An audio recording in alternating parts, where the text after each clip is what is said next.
c'est un magazine au départ consacré au centre d'appel, désormais également à l'expérience client, indépendant, international, papier et sur le web désormais depuis 10 ans et fabriqué à Paris. L'été, quand on va dans les supermarchés ou dans les stations balnéaires, on a de temps à autre des magazines édités en bundle, c'est-à-dire que pour le même prix, on a un magazine de décoration et puis un magazine sur la mode. Nous, c'est un peu pareil. C'est-à-dire qu'on a souhaité qu'il y ait le magazine sur les centres d'appel et puis on a fait un magazine sur l'expérience client. Ils sont tous les deux associés, édités à chaque fois pour le même prix. Et comme c'est un sujet qu'on traite beaucoup depuis 4 ans, on a donné un nom différent à cette partie du magazine, The Seamless Experience Fanzine. Nommer les choses, c'est les faire exister. On a donné un nom à ce magazine sur l'expérience client.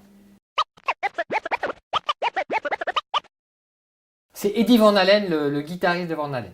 Non, en fait, c'est Platon. Je crois que c'est Platon. Et en fait, nous, on veut faire la même chose que Platon dans le domaine des centres d'appel et de l'expérience client. Vous aider à vous tourner vers le soleil, ne pas regarder le fond de la caverne.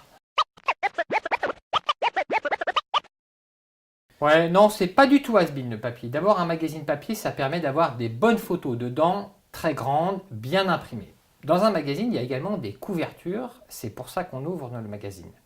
Et puis, le magazine, ça s'emporte à la plage, dans le métro, tout en haut de la montagne, y compris donc dans des endroits où il n'y a pas de connexion et il n'y a pas de Wi-Fi. On peut en sus écrire dessus au restaurant pour prendre des notes. Et puis, il y a un truc assez important. Vous voyez ce que je veux dire? Vous allez vite comprendre. Personne ne sait comment vous avez circulé dans le magazine, quelle page vous avez lu. Vous pouvez le lire en toute tranquillité, sans qu'on sache qui vous êtes. Vous voyez ce que je veux dire?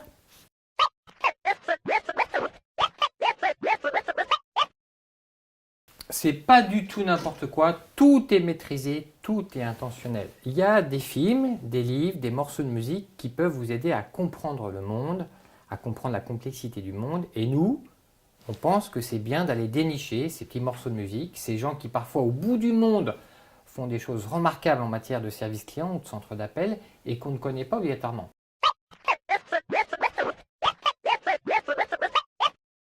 Tous les grands actionnaires qui ont investi dans le magazine ou en ont eu l'intention se sont soit rétractés, soit suicidés. Les vrais actionnaires, ce sont la famille.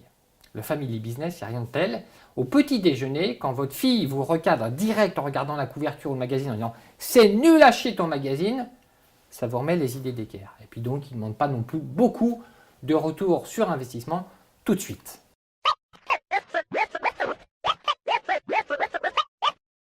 En effet, il y a désormais des podcasts et des vidéos. En fait, on fait tout comme Vice. On copie sur Vice parce qu'on veut avoir, au moment où on va s'introduire en bourse au Nasdaq, la même valorisation que Vice, quelques milliards.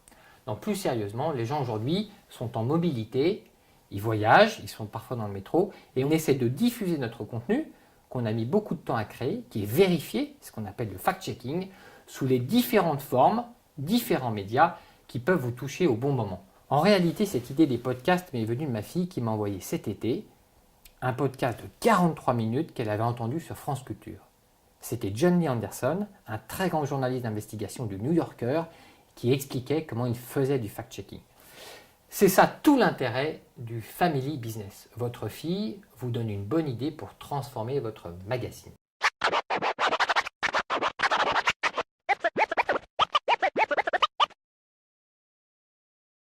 En fait, quand tu écoutes, tu comprends. C'est exactement ça, sauf que tu as oublié une chose très importante. Il faut s'abonner au magazine. Parce que tout ça, c'est pas gratuit. Enfin, si, il y a quand même des choses qui sont gratuites. Ça, il faut le dire aussi, parce que c'est très important. Les gens, ils veulent des choses gratuites. Il y a un autre truc musical, éclectique, qui a fait de la curiosité sa marque de fabrique et qui est fabriqué à Paris. C'est une radio, elle s'appelle FIP. Et j'ai toujours dit que si on était une radio, j'aimerais qu'on soit FIP. Une radio que le monde entier nous envie. Non, il y en a un autre, il y a une extra balle. Enfant, je t'ai donné ce que j'ai travaillé. C'est un très beau vers d'Apollinaire, un poète qui a également écrit à Paris. Et ça résume bien ce qu'on essaye de faire. On n'est pas sûr de toujours réussir, mais on tente et on vous donne ceci à partager.